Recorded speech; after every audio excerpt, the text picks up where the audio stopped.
आपकी जन अदालत न्यूज की खबर। मेहौनी माता मंदिर पर महामंडलेश्वर पुरुषोत्तम दास महाराज के सानिध्य में पाल बघेल उत्थान समिति द्वारा मेधावी छात्र छात्राओं का किया गया सम्मान समारोह का आयोजन। सम्मान समारोह में मुख्य रूप से पहुंचे भिंड जिला पंचायत के उपाध्यक्ष नंदराम बघेल ने समस्त मेधावी छात्र छात्रों को किया सम्मानित। इस मौके पर विशेष अतिथि के तौर पर पहुंचे पाल समाज के शिरोमणि अखिल भारतीय पाल बघेल समाज के राष्ट्रीय उपाध्यक्ष एडवोकेट शंभू दयाल वकील। इस मौके पर ब्लॉक शिक्षा अधिकारी प्रेम सिंह बघेल एवं कार्यक्रम की अध्यक्षता की शिव दयाल बघेल सेवानिवृत्त शिक्षक ने किया सम्मानित। इस मौके पर भिंड जिला पंचायत के लोकप्रिय सदस्य राजवीर सिंह बघेल भी मुख्य रूप से कार्यक्रम में शामिल हुए, जहां पर उन्होंने मेधावी छात्रों को किया सम्मानित। बघेल उत्थान समिति द्वारा माध्यमिक शिक्षा मंडल में इंटर में प्रथम पुरस्कार 71,000 रुपये, द्वितीय पुरस्कार 5100 रुपये, तृतीय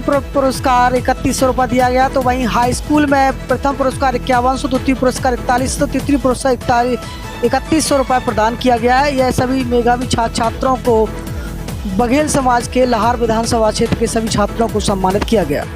बघेल उत्थान समिति द्वारा 3 समाज सेवियों को भी सम्मानित किया गया, जहाँ पर हमारे ग्राम पंचायत के बघेड़ी में वृक्षारोपण के अंतर्गत वरिष्ठ समाज सेवी कन्हई बघेल को प्रमाण पत्र देकर सम्मानित किया गया। तो वहीं पत्रकारिता के क्षेत्र में आपकी जन अदालत न्यूज को भी सम्मानित किया गया। वहीं उद्यानिकी के क्षेत्र में राज्यपाल द्वारा सम्मानित गंगाराम बघेल लाहौर को भी प्रमाण पत्र देकर उन्हें सम्मानित किया गया। तो तस्वीरों में आपको दिखा रहे हैं। कार्यक्रम में शिक्षा जगत की ओर से मुख्य रूप से डॉक्टर जेपी बघेल प्राचार्य बैसपुरा स्कूल, तो वहीं दूसरी ओर रोन से प्राचार्य राम प्रकाश बघेल इस कार्यक्रम में मुख्य रूप से शामिल हुए। इस मौके पर वरिष्ठ अधिवक्ता एडवोकेट नरेश सिंह बघेल को भी सम्मानित किया गया। कार्यक्रम में बघेल उत्थान समिति के मुख्य संरक्षक जीएस बघेल का हरिओम बघेल द्वारा सम्मान किया गया। इस मौके पर पूर्व जनपद सदस्य नारायण दास बघेल सूबेदार ग्राम पंचायत अमहा को भी सम्मानित किया गया। कार्यक्रम में पूर्व सरपंच सुखदीन बघेल भी मुख्य रूप से मौजूद रहे। इस मौके पर महिलाएं भी मुख्य रूप से शामिल हुई। इस मौके पर ग्वालियर ब्रांच से मैनेजर कुलदीप बघेल ने अपनी ओर से मंदिर समिति को 4 पंखे भेंट किए हैं। इस मौके पर पूर्व सरपंच वरिष्ठ समाज सेवी हरचरण लाल बघेल ने भी सभी मेधावी छात्राओं को 101 रुपये की राशि अपनी ओर से भेंट कर उन्हें सम्मानित किया। कार्यक्रम में वरिष्ठ अधिवक्ता एडवोकेट सरदार सिंह बघेल एवं आरआई के रूप में वरिष्ठ समाज सेवी काशी प्रसाद बघेल कार्यक्रम में शामिल हुए। इस मौके पर समूचे लाहौर विधानसभा क्षेत्र से सैकड़ों की संख्या में मेधावी छात्र छात्राओं ने हिस्सा लिया। कार्यक्रम में वरिष्ठ नेता केएल बघेल एवं वरिष्ठ नेता राधेलाल पाल भांडेर बिचरेटा एवं वरिष्ठ समाज सेवी शिक्षक राम प्रताप बघेल एरोरा भी मुख्य रूप से मौजूद रहे। तो वहीं वरिष्ठ समाज सेवी में मुख्य रूप से एडवोकेट शंभू दयाल बघेल के साथ गोकुल प्रसाद जी भी मुख्य रूप से शामिल हुए। कार्यक्रम में पूर्व सरपंच सुखदीन बघेल द्वारा समस्त समाज सेवियों को शॉल श्रीफल भेंट कर उनका सम्मान किया गया। इस मौके पर वरिष्ठ समाज सेवी मर्दान सिंह बघेल एवं पूर्व पार्षद राम प्रसाद बघेल भी मुख्य रूप से मौजूद रहे। तो वहीं युवा समाज सेवी राम किशोर बघेल अरूसी भी इस कार्यक्रम में शामिल रहे। तो वहीं आयोजन समिति के सचिव एडवोकेट शंकर सिंह बघेल ने समस्त अतिथियों का आभार व्यक्त किया। कार्यक्रम में युवा समाज सेवी रंजीत बघेल रसूलपुरा, युवा समाज सेवी गोविंद सिंह बघेल दबरा, युवा समाज सेवी संजीव बघेल लाहौर, युवा समाज सेवी कोमल सिंह बघेल दबो एवं सरपंच सोनू बघेल भी इस कार्यक्रम में मुख्य रूप से भागीदारी निभाई। कार्यक्रम का सफल संचालन बदन सिंह बघेल शिक्षक भिंड ने किया। इस मौके पर सर्वप्रथम संस्थापक एडवोकेट शंभू दयाल बघेल ने क्या कुछ कहा, सुनिए आपकी जन अदालत न्यूज पर। नींव के पत्थर को भूल जाओगे कमूरे गिर जाएंगे। हम हमेशा इशारा करते हैं कि नींव के पत्थर को अगर भूल जाओगे तो कमूरे गिर जाएंगे, और कमूरे दो खो गए और नीम का पत्थर करवट खा गया तो भवन गिर जाएगा। बघेल और पाल समाज के बीच में ये कमेटी जो यहाँ हमारी लोक माता देवी अहिल्याबाई शिक्षा उत्थान समिति द्वारा बनाई गई है, ये सारे समग्र राष्ट्र को उजेला देगी और चारों तरफ ये हवा फैल जाएगी कि ऐसी समितियां बनना चाहिए ताकि हमारे लड़कों में जागरण हो। हम गर्व करते हैं ये 3 बच्चियां ये बैठी हुई हैं, हम गर्व करते हैं 2 बच्चे और बच्ची बैठी हुई है। ये वो दिन याद आते हैं कि जो आदमी निकल के जाता है और अच्छे अंक प्राप्त करता है वो अकेले परिवार का ही नहीं होता है, वो एक तरह से चमकती हुई मणि सारे समाज के लिए होती है, लोगों की दृष्टि जाती है। इसलिए शिक्षा पर आप जोर डालिए। दूसरी बात, 4 आश्रम होते हैं। ब्रह्मचर्याश्रम ये होता है 25 वर्ष तक जन्म से लेकर, ये संस्कार 16 होते हैं। तो 16 संस्कारों में जन्म के बाद बच्चा जब छोटे होकर के बड़ा बढ़ने लगता 25 तक गुरु आश्रम में रहता है, तो ये ब्रह्मचर्याश्रम है। दूसरा 25 के बाद लौटता है तो गृहस्थ आश्रम, ये सबसे बड़ा आश्रम है जो सारे लोगों को पालता है। गृहस्थ आश्रम में शादी और बच्चे होते हैं, ये जाकर के जीवन में पूरे परिवार के साथ साथ समाज को बनाने का काम करते हैं। कि हम बहुत बड़े बड़े धार्मिक आयोजन करवाते हैं, हम धार्मिक आयोजन भी करवाएं, परंतु उसका कुछ हिस्सा कम करके हम इस पढ़ाई के धार्मिक कार्यक्रम में अगर भाग ले लें तो मुझे लगता है कि वो लोग सुधर जाएगा कि नहीं सुधर जाएगा हमें पता नहीं है, पर ये लोग हमारा जरूर सुधर जाएगा, हमारी नई पीढ़ी जरूर सुधर जाएगी। और ये हमारे समाज के हित की बात है, इससे हमारे समाज का कल्याण हो जाएगा और समाज का हमारा हित हो जाएगा। अभी जो जनगणना का प्रथम स्टेज का काम चल रहा है उसमें भवन गणना है, जनगणना नहीं आई है, तो उसमें एक कॉलम है जाति गणना का, उसमें एससी यानी अनुसूचित जाति, अनुसूचित जनजाति का तो कॉलम है, परंतु अन्य पिछड़ा वर्ग का कॉलम नहीं है। तो मेरा निवेदन है कि सरकार हमको टेस्ट दे रही है हमारा कि इस प्रकार की क्रिया का कोई प्रतिक्रिया मिलेगी। अगर प्रतिक्रिया कोई नहीं मिलती है तो मुझे लगता है उनका जो उनकी मंशा है वो अपने आप सही तरीके से चलती रहेगी। और अगर कोई प्रतिक्रिया अच्छी मिल गई, प्रतिक्रिया ने उन्हें प्रभावित कर दिया, तो मुझे लगता है कि कॉलम में अन्य पिछड़ा वर्ग भी आ सकता है। तो मुझे लगता है कि इस विषय पर आप सब चिंतन कर लें, आप सब मंथन कर लें, आप सब विचार कर लें और हो सके तो इस दिशा में कार्रवाई करने का मन भी बना लें तो ज्यादा अच्छा रहेगा। भी हमारे प्रिय भाई राजा भैया पाल भी हैं जिनको प्रशस्ति पत्र और ये शील्ड मिली है। मैं उनके लिए भी बारंबार हृदय से आभार हूं, क्योंकि वो हमेशा समाज के लिए आवाज उठाते हैं।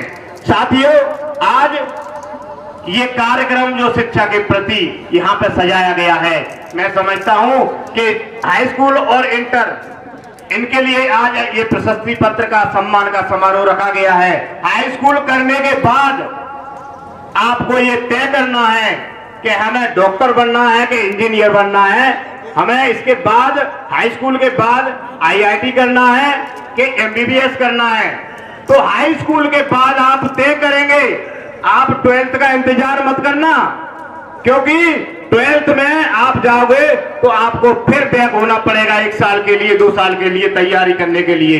तो हाई स्कूल के बाद आप या तो साइंस बायोलॉजी लेंगे या मैथ गणित लेंगे, लक्ष्य नहीं है। लक्ष्य आपका वहां है कि आपको डॉक्टर, इंजीनियर, आईआईटीएन बन के दिखाना है, तभी आईएएस आईपीएस आज कुछ लड़के बन के आए हैं। तो जो बच्चे हाई स्कूल और इंटर में के बाद आगे नहीं पढ़ पा रहे हैं, उनके लिए मैं पूरे जिले भर से आग्रह करूंगा कि कोई ना कोई समिति बनाए, जिससे कि जो गरीब छात्र छात्राएं हैं और पढ़ने में मेधावी हैं, उनके लिए योगदान राशि इकट्ठी करने का प्रयास समाज से करें। उसमें सबसे पहली रसीद मेरी काट लेना, चाहे 1 रुपए की हो चाहे 1 लाख की हो, देना पड़ी तो देंगे। शिक्षक बनोगे तो ये निश्चित है जीवन भर मरणों तक सोचना पड़ेगा, शिक्षा ग्रहण और शिक्षा देना पड़ेगी। इसके लिए समय की कोई वो नहीं रहती है, कोई प्रतिबंध नहीं रहता है। ये आज कोई ऐसा नहीं है, देखते हैं अपन शादी समारोह होती है, उस शादी समारोह में पाए पुजाई होती है, देखते हैं बहुत देर लग गई, बच्चा बच्चे दूल्हा दुल्हन क्या करते हैं, उस पाए पुजाई में बहुत देर तक बैठे रहते हैं, 3 दिन से खाना नहीं खाया, नींद आ रही, फिर भी पाए पुजाई नहीं हो जाए तब तक। ये निश्चित है कि आपके सम्मान की ये पाए पुजाई है आज, इसलिए बैठे रहना और सोचना समझना सीखना ये आपका अधिकार है। एक जो शासकीय कर्मचारी अधिकारी है वो एक इस तरह की एक कमेटी बनाए, एक समिति बनाए और उस समिति में जो अर्जन हो वो अर्जन एकत्रित करके क्यों ना इन प्रतिभाओं पर खर्च किया जाए। तो जो बच्चे गरीबी में जी रहे हैं, जो बच्चे उनके माँ बाप उनका पूर्ण रूप से पालन नहीं कर पा रहे हैं, तो उन पे यदि ये खर्च किया जाए तो शायद आप लोगों को भी दिक्कत नहीं होगी और ये बच्चे भी आगे बढ़ जाएंगे। मेरा ये सुझाव है और इसी के साथ मैं अपना पूरा समय अन्य आने वाले वक्त है उनको देना चाहूंगा। केवल कहना मेरा ये है कि लोहा सब में एक है, गढ़ने में है फिर ताई से बख्तर बने और ताई से शमशेर। धन्यवाद। सब हमारी समाज में जनवेद बघेल जैसे MBBS लड़के और जिस तरीके से डीयू में हमारे सरदार वकील साहब के बच्चे आज दिल्ली में नाम रोशन कर रहे हैं, ऐसे हार्वर्ड इंग्लिश के चैंपियन युवाओं को तैयार करना है, तभी हमारे समाज की आगे आने वाला समाज का इतिहास लिखा जाएगा। चैंपियन तैयार करना है, चैंपियन। बच्चों से हमारा मध्य प्रदेश का इतिहास छुपा है कि हम भागवत महायज्ञ बहुत करते हैं, लेकिन शिक्षा का महायज्ञ कब होगा, कब हमारे घर घर में MBBS डॉक्टर बनेंगे, IPS बनेंगे। जिस तरीके से भिंड जिले का पहला IPS दीपक बघेल बना है, मैं चाहता हूं कि दूसरा IPS भी बने। इस कार्यक्रम का ये टारगेट हो, इस कार्यक्रम का लक्ष्य हो। और बदन सिंह जी, जिस तरीके से आपने अपने घर में बेटियों को जन्म देकर के उन्हें विद्वान बनाने का काम किया है, वो लोग कहते हैं कि जिनके घर में बेटियां होती हैं वो कुछ कर नहीं सकते। अरे वो बेटियां हैं जो इतिहास लिखने का काम करेंगे और करेंगे। ऐसे पिताओं को भी सम्मानित करने का काम आगामी समय में होना चाहिए। ये मेरी निवेदन है। हरि बाबू पाल बैठे हैं, इनका कोई बेटा नहीं है, बेटियां ही हैं, लेकिन तुम्हें घृण्य सोच नहीं रखना चाहिए। यदि आप पढ़ा नहीं सकते तो ये समाज के महापुरुष, ये समाज के मसीहा सब मिलकर तुम्हारी बेटी को पढ़ाएंगे। आप उस बेटी को आगे बढ़ाइए, हम सब तुम्हारे साथ हैं। मेरा भाषण न केवल हरि बाबू पाल के लिए है, बल्कि उन तमाम युवाओं के लिए है जिनके घर में बेटियां तो है लेकिन बेटा नहीं है और वो पढ़ाने की क्षमता रखते हैं। तो इस समाज का धन, इस समाज का कोष ऐसे पिताओं के लिए खोल दो। ऐसा मैं अपने ब्लॉक शिक्षा अधिकारी प्रेम सिंह बघेल साहब आपसे निवेदन करना चाहता हूं। ऐसे लोगों को आप मोटिवेशन दीजिए, प्रेरणा दीजिए। शिक्षक बनोगे तो ये निश्चित है जीवन भर मरणों तक सोचना पड़ेगा, शिक्षा ग्रहण और शिक्षा देना पड़ेगी। इसके लिए समय की कोई वो नहीं रहती है, कोई प्रतिबंध नहीं रहता है। ये आज कोई ऐसा नहीं है। देखते हैं अपन शादी समारोह होती है, उस शादी समारोह में पाए पुजाई होती है, देखते हैं बहुत देर लग गई। बच्चा बच्चे दूल्हा दुल्हन क्या करते हैं, उस पाए पुजाई में बहुत देर तक बैठे रहते हैं। 3 दिन से खाना नहीं खाया, नींद आ रही, फिर भी पाए पुजाई नहीं हो जाए तब तक। ये निश्चित है कि आपके सम्मान की ये पाए पुजाई है आज। इसलिए बैठे रहना और सोचना समझना सीखना ये आपका अधिकार है। एक आध हमारे साथी होते थे, हम लोग टॉप में जब आते थे बड़ी खुशी होती थी, दूसरा साथी नहीं होता था। अब हम व्यावहारिक की बात करेंगे। हमारे जेपी भाई जी ने कहा, प्रिंसिपल साहब ने, कि हम अंक परख की जगह है स्टडी पूरे अध्याय की करें। अब आपकी हायर सेकेंडरी हो गई है, इंटर हो गया है, तो अपन को अगर कहीं किसी भी टेस्ट को फाइंड करना है तो हमको अध्याय के पूरे लॉजिक शुरू से लेकर के लास्ट तक देखना पड़ेगा। और इसमें बीच में व्यवहार की बात करेंगे। हम देखते हैं कि हमारी परेशानियां घर की या वैसे हो सकती है। विचार करें, हम अपनी बात 1 मिनट में पूरी करेंगे। जिस समय व्यास जी ने भागवत को लिखा तो सबसे तेज लिखने वाले गणेश जी मिले।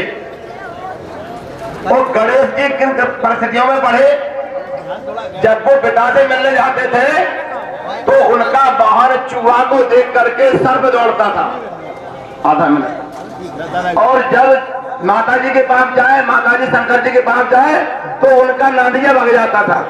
का शेर को देख के नादिया लग गया। तो ये सब चीजें परिस्थितियां आने नहीं आती हैं, ध्यान रखिए आप। हमारे सामने परिस्थितियां आने नहीं आती हैं। हमारे जो दिल और दिमाग का तार क्या कह रहा है। आपने जो तपस्या की है, रात रात भर या दिन में पढ़ाई की है, दिल और दिमाग को एक कर दिया है। दिमाग में सरस्वती है तो दिल में शंकर जी हैं। इसी बात से हम अपनी बात को पूरा करते हैं। दिल और दिमाग से हम पढ़ाई करें। निवेदन है बच्चियों से, वक्त से लड़कर जो नसीब बदल दे, वक्त से लड़कर जो नसीब बदल दे, इंसान वही अपनी तकदीर बदल दे। कल क्या होगा अपनी तस्वीर बदल दो, बेटियों अपनी तस्वीर बदल दो। बदल जाओ वक्त के साथ या फिर वक्त बदलना सीखो। मजबूरियों को मत कोसो, हर हाल में चलना सीखो। हथेली पर रखकर नसीब तू क्यों अपना मुकद्दर ढूंढता है। जरा सीखो समंदर से पत्थर टकराने के लिए पत्थर ढूंढता है, पत्थर ढूंढता है। आप प्यारे भाइयों, मेरी बहनों, आप बेटियों ने जो आपने शिक्षा एक सबसे सर्वोपरि है। कोई भी व्यक्ति अपने लिए करता है। आप आगे जाओगी, एसपीओ कलेक्टर बनोगी तो मेरा नाम रोशन समाज का होगा। इसलिए आप लोगों से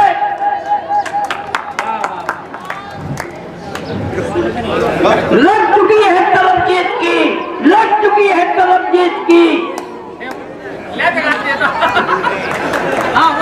चुकी है तरबजीत की।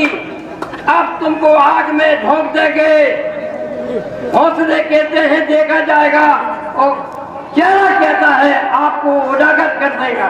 आपका उजागर चेहरा जो आप अच्छे अंक लेके आई हो, आपके लिए बहुत बहुत तारीफ है और आपके परिवार को, क्योंकि दूबा होती है, दूबा हर जेठ में हरी होती है और 24 चारों सूख जाते हैं 4 महीना के अंदर। तो जिसकी जड़ मजबूत होती वही बच्चे आगे जाते हैं। जिनके माँ बाप प्रयास करते हैं, कोशिश करते हैं, उनके बच्चों का जीवन बनता है। जय हिंद और जय भारत। और मैं तहे दिल से आपको धन्यवाद करता हूँ, आपको और आपकी कमेटी को, जो भी सहयोगी हैं, मैं उनका तहे दिल से धन्यवाद करता हूँ कि आपने वो बीड़ा उठाया जिसका बहुत दिनों से इंतजार था। और मैं उन बच्चों का भी बहुत धन्यवाद देता हूँ, उन माता पिता को भी बहुत बहुत धन्यवाद देता हूँ कि आपने इस बच्चों को इस मुकाम पर पहुंचाया। क्या सम्मान के रूप में आपके बच्चों को यहाँ पर बुलाया गया। बात माता पिता अगर खुद शिक्षित हैं तो ही आप आपके बच्चों को पढ़ा सकते हैं। लेकिन हमारा समाज आज पूरी विधानसभा क्षेत्र में कई दिनों के प्रचार के बाद आप देखो हमारे बच्चों की संख्या, ये हमारा गर्व का विषय नहीं, हमें और आपका शर्म का विषय है कि इतना बड़ा क्षेत्र, इतना बाहुल समाज और ये बच्चे हमारे सामने बैठे। लेकिन खुशी इस बात की है कि चलो स्टार्ट तो हुआ है, जितना भी हमारा समाज है शिक्षित हुआ है, शिक्षा की ओर अग्रसर हुआ है। लेकिन हम किस में लगे? जमीन खरीदने में, प्लाट खरीदने में, डाले खरीदने में। अरे 2 बीघा तुम डाले खरीद लो, 4 बीघा डाले खरीद लो, आपका भविष्य उज्जवल नहीं होने वाला। आपकी बच्चों को पढ़ाएं, जमीन मकान खरीदने से कुछ नहीं बोला। अभी भी बहुत भाषण हो चुके हैं कि मकान टूटा रहा है, खटिया टूटी रहा है, पेट भूखा रहा है, कोई बात नहीं, डोंट वरी चलेगा। बट बच्चों को पढ़ाइए तो आगे जाके आपका नाम उज्जवल होगा और आपका भविष्य बनेगा और समाज का भविष्य बनेगा। जिस घर में बच्चा बच्ची पैदा होती है साथियों, जिस घर में बच्ची पैदा होती है, उस बच्ची को अगर शिक्षा मिली तो साथियों बच्ची को है कि 2 घर में उंडेरो करेगी साथियों। अगर पढ़ लिख के बच्ची तैयार की है तो जिस घर में पैदा भई उस घर में बच्ची उजेरो करेगी और जिस घर में जाएगी उस घर में उजेरो करेगी साथियों। बच्ची शिक्षा देती है साथियों। एक कवि ने कहा है कि पढ़ा लिखा हो जब इंसान मिटे गरीबी और अज्ञान। साथियों ज्यादा ना कहते हुए, ये राजनीतिक मंच नहीं है, मैं बार बार दोहराते हुए, और निश्चित रूप से हमारे देश में वो माताएं पैदा हुई जो समस्त अपने समाज के बड़े भाई पिता तुल। सबसे कहना चाहता हूँ, शिक्षा सभी लोग कह रहे हैं शेरनी का दूध है, लेकिन उसकी जानकारियां होना भी बहुत जरूरी है।